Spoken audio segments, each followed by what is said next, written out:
అత్తగారు ఆఖరిలో వచ్చి ఆమె వంతు ఆమె చేసేసింది. ఇక భోజనం దగ్గర కూర్చుంటే అది ఎంత ఉప్పు ఉంటుంది, చాలా ఉప్పు కలిగి ఉంటుంది.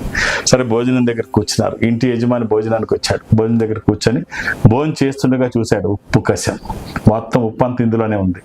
ఓహో శని ప్రవేశించాడు, అమ్మ చెప్పింది, సో ఇంత దారుణంగా ఉంటుందా ఈ శని ప్రభావం అనుకొని ఏమీ మాట్లాడకుండా చప్పుడు చేయకుండా తినేసి ఉప్పు కషం గురించి చెప్పకుండా తన భోజనం ముగించి లేచి వెళ్ళిపోతాడు. పెద్ద కొడుకు వస్తాడు.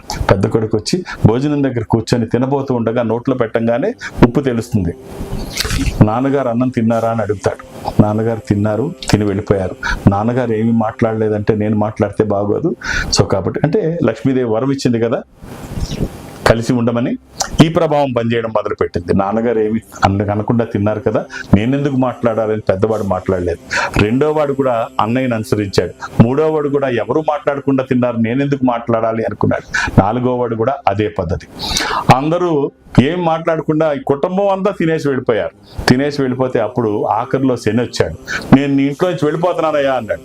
ఎక్కడికి వెళ్తావు స్వామి, ఏమైంది అంటే, ఊరుకవయ్య అందరూ కలిసి కేజీ ఉప్పు తిన్నారు, ఇక్కడ నేనుండి ఏం చేస్తాను, మీరు ఏం చేసినా మీలో గొడవలు రావట్లేదు, నేను ఇలాంటి ప్లేస్లో ఉండలేనని చెప్పి వెళ్ళిపోయాడు.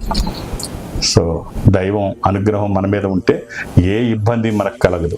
మీరు ఏ రుద్రాక్ష ధరించాలి తెలుసుకోవాలనుకుంటున్నారా? ఈ నెంబర్తో కాంటాక్ట్ అయితే ఖచ్చితమైన రుద్రాక్ష నేను మీకు అడ్వైస్ చేస్తాను.